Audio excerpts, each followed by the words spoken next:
ஓம் சாந்தி. 4/7/2024 B K. Surajbhai அவர்கள், mount Abu, Rajasthan. சுயம் பகவான் நமக்கு மிகப்பெரிய பரிசை கொண்டு வந்திருக்கின்றார். இது மிகப்பெரிய குஷிக்கான விஷயமாகும், ஆனந்தத்தை அனுபவம் செய்யக்கூடிய விஷயமாகும். நம் முன்னால் அமர்ந்து கொண்டு பாபா கூறுகின்றார், குழந்தாய், என்னிடமிருந்து உன்னுடைய ராஜ்ய பாக்கியத்தை எடுத்துக்கொள் என்று. என்னிடமிருந்து எதை நீ விரும்புகின்றாயோ அவை அனைத்தையும் எடுத்துக்கொள் என்று கூறுகின்றார். பக்தியில் அனைவரும் நினைப்பார்கள், நானும் நினைத்திருக்கின்றேன். என்னவென்றால், நாம் தபஸ்யா செய்து பகவானை திருப்திப்படுத்துகின்றோம். பகவான் சாட்சாத்காரம் செய்விக்கின்றார். பிறகு அவர் நேரில் வந்து, குழந்தாய், உனக்கு என்ன வேண்டும் என்று கேட்டார் என்றால் நாம் என்ன பதில் கூறுவோம் என்று நினைத்திருக்கின்றேன். முழு உலகத்திற்கும் நன்மையை செய்யக்கூடிய வரதானத்தை கொடுங்கள் என்று நாம் கேட்போம். முழு உலகத்திற்கும் நன்மையை செய்வதற்காக அனைத்து ஆஸ்திகளையும் பாபா கொடுக்கின்றார். அப்படிப்பட்ட சமயம் இது. பகவான் நம்மை பார்த்து திருப்தி அடைகின்றார். நம் முன்னால் இருக்கின்றார். நான் உன்னை பார்த்து மகிழ்ச்சி அடைகின்றேன், திருப்தி அடைகின்றேன். உனக்கு என்ன வேண்டும் என்று நம்முடைய தந்தை சிவபகவான் நம்மை பார்த்து கூறுகின்றார். மிகப்பெரிய பரிசு என்னவென்றால் விஸ்வ மகாராஜா ஆவதுதான். அப்படிப்பட்ட பரிசு நமக்கு பாபா கொடுக்கின்றார். எம்பி பதவியை அடைவதற்கு, பிரதமர் பதவியை அடைவதற்கு, முதலமைச்சர் பதவியை அடைவதற்கு எவ்வளவு பிரச்சனைகளை மேற்கொள்கின்றார்கள் என்பதை பாருங்கள். இந்த கலியுக பதவிக்காக எவ்வளவு பிரச்சனைகள், தொந்தரவுகள், சண்டை சச்சரவுகள், நிந்தனைகள், இவை அனைத்தையும் அவர்கள் சகித்துக் கொண்டு அந்த பதவியை அடைகின்றார்கள். அதுவும் நிரந்தரமானதல்ல. இதையே பாக்கியம் என்று உலகத்தில் இருப்பவர்கள் கருதுகின்றார்கள். நல்லதுதான். முழு தேசத்திற்கும் சேவை செய்வதற்கான வாய்ப்பை மக்கள் அவர்களுக்கு கொடுக்கின்றார்கள். உலகத்தில் இருக்கக்கூடிய மனிதர்களின் பிரச்சனைகளை மாற்றுவதற்கான வாய்ப்பை கொடுக்கின்றார்கள். சுயம் பகவான் முழு உலகத்திற்கான ராஜ்ய பாக்கியத்தை நமக்கு கொடுக்கின்றார். 2500 ஆண்டுகள் மட்டும் அல்லாமல் துவாபரிகத்திலும் அதை அனுபவம் செய்கின்றோம். முழு உலகத்தின் ராஜ்ய பாக்கியத்தை அடைவதற்கு கடின உழைப்பு நாம் செய்ய வேண்டிய அவசியமில்லை. பிரச்சனைகள் கிடையாது. பாபா கொடுக்கக்கூடிய ராஜ்ய பாக்கியத்தில் போலீஸ், டாக்டர், பிரச்சனைகள், கஷ்டங்கள், மிலிட்டரி, ஹாஸ்பிட்டல் எதுவுமே இருக்காது. சுகம் நிறைந்த வாழ்க்கை, சுகம் நிறைந்த உலகம்.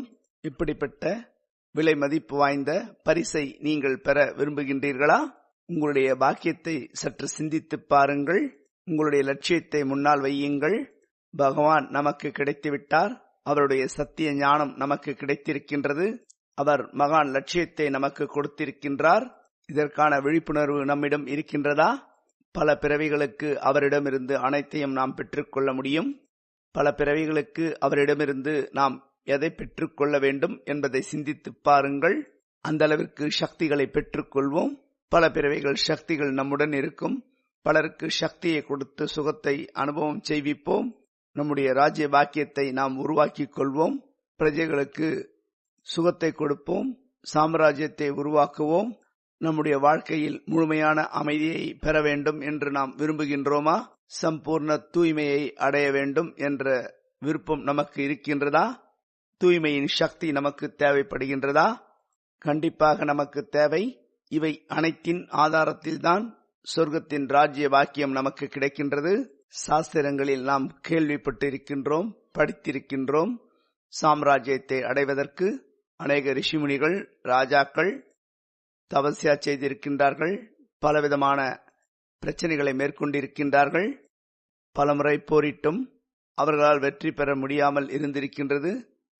திரும்பவும் அவர்கள் முயற்சி செய்து வெற்றி அடைந்திருக்கின்றார்கள். இப்படிப்பட்ட கடின உழைப்பு நமக்கு எதுவுமே கிடையாது. நாம் அவருடைய வழிப்படி நடந்து அவரிடமிருந்து சக்திகளை அடைய வேண்டும். யோக பலத்தின் மூலமாக அவருடைய கட்டளைப்படி நடந்து சம்பூர்ண சாதனையை நாம் அடைய வேண்டும். நம்மை நாம் சோதிக்க வேண்டும். அப்படிப்பட்ட பரிசை பெறுவதற்கு நாம் தயாராக இருக்கின்றோமா? பாபாவின் மிகப்பெரிய மகா வாக்கியத்தை கூறுகின்றேன், கவனத்துடன் கேளுங்கள். என்னவென்றால், யார் வீணான எண்ணங்களிலிருந்து விலகி இருக்கின்றார்களோ அவர்களுக்கு பரமாத்மாவின் பரிசு கிடைக்கின்றது. யார் சுயத்தை மாற்றிக் கொள்கின்றார்களோ அவர்களுடைய கழுத்தில் தான் வெற்றி மாலை வந்து சேரும். பாபாவின் அழகான 2 மகா வாக்கியம் இதுவே ஆகும். வீணான விஷயங்களிலிருந்து, வீணான எண்ணங்களிலிருந்து விலகியிருங்கள். முழு உலகத்தில் இருப்பவர்கள் வீணானவற்றை சிந்தித்துக் கொண்டிருக்கின்றார்கள், வீணான செயலை செய்து கொண்டிருக்கின்றார்கள். நாம் நாள் முழுவதும் நடந்து முடிந்த விஷயங்களை, தேவையற்ற விஷயங்களை, வீணானவற்றை சிந்தித்துக் கொண்டிருந்தோம் என்றால் உலகத்தில் இருப்பவர்களுக்கும் ஞானியாக நமக்கும் என்ன வேறுபாடு இருக்கின்றது? சற்று சிந்தித்து பாருங்கள். மற்றவர்கள் மாற வேண்டும் என்று உலகத்தில் இருப்பவர்கள் அனைவரும் விரும்புகின்றார்கள், அதை பற்றி சிந்திக்கின்றார்கள். நம்மை நாம் மாற்றிக்கொண்டு சக்திசாலியாக மாற வேண்டும்.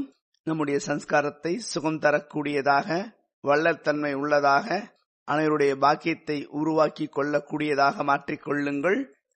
யார் வெற்றி மாலையில் வருகின்றார்களோ அவர்கள் 8 ரத்தினமாகின்றார்கள்.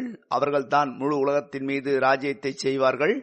நமக்குள் உறுதித்தன்மையை உருவாக்கி கொள்ள வேண்டும், சிந்திக்க வேண்டும், ஊக்கம் உற்சாகத்தை நமக்குள் நிரப்பி வைத்துக் கொள்ள வேண்டும். பாபாவிடமிருந்து சர்வ சிரேஷ்டமான பரிசு நமக்கு கிடைக்கின்றது. உலகத்தில் இருப்பவர்கள் சிறு சிறு பரிசை பெறுவதற்காக, சிறு சிறு அவார்டை பெறுவதற்காக எவ்வளவு உழைக்கின்றார்கள் என்பதை பாருங்கள். நமக்கு அவார்டு மற்றும் பரிசு சுயம் பகவானிடமிருந்து கிடைக்கின்றது. பகவான் சிறிய பரிசை கொடுப்பாரா என்ன? வாருங்கள், முழு முயற்சி செய்வோம், மகான் லட்சியத்தை உருவாக்கிக் கொள்வோம், நம்மை நாம் மாற்றிக்கொள்வோம், யோக யுக்த நிலையில் நிலைத்திருப்போம். அப்பொழுது பரிசு நம் பின்னால் தொடர்ந்து வந்து கொண்டே இருக்கும். ஓம் சாந்தி.